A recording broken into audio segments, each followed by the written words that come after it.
Zuhdi Jasser is with us. He's with the American Islamic Forum for Democracy. Zuhdi, this guy goes to the airport, he eats in the airport restaurant, he leaves the restaurant, goes to the bathroom, he emerges from the bathroom with a 12-inch knife, steals up behind a police officer and stabs him in the neck and almost kills him. What got into this guy? What motivated this guy? It's the same thing, Stuart. It's radical global jihadism, Islamism.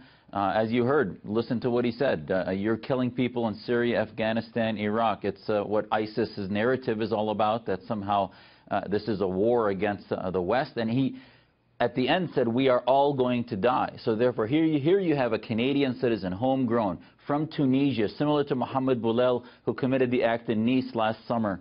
He basically sees this as an end-of-time scenario, wants to continue in this,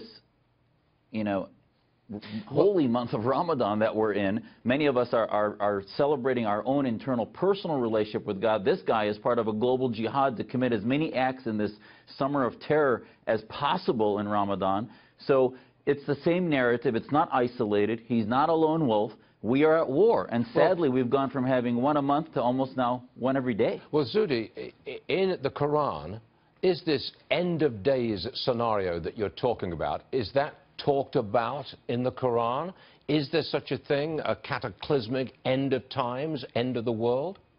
It's certainly not the interpretation my family or any of us that are pro-Western, pro-American use, but it is the Islamist interpretation of those in the caliphate. And we have to realize these are not lone wolves.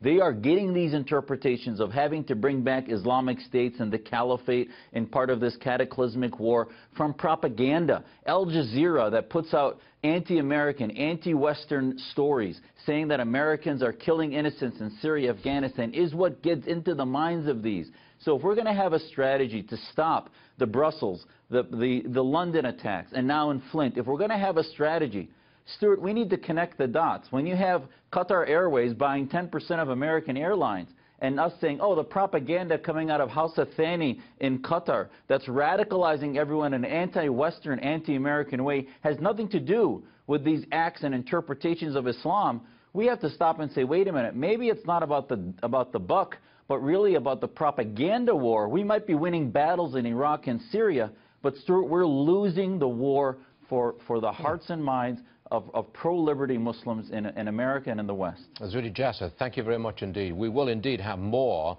on Qatar Airways' suggestion of buying a stake in American Airlines. We'll have that later. But you have an interesting angle there. Dr. Jasser, thanks for joining us, sir. Appreciate it. Thank you. All right.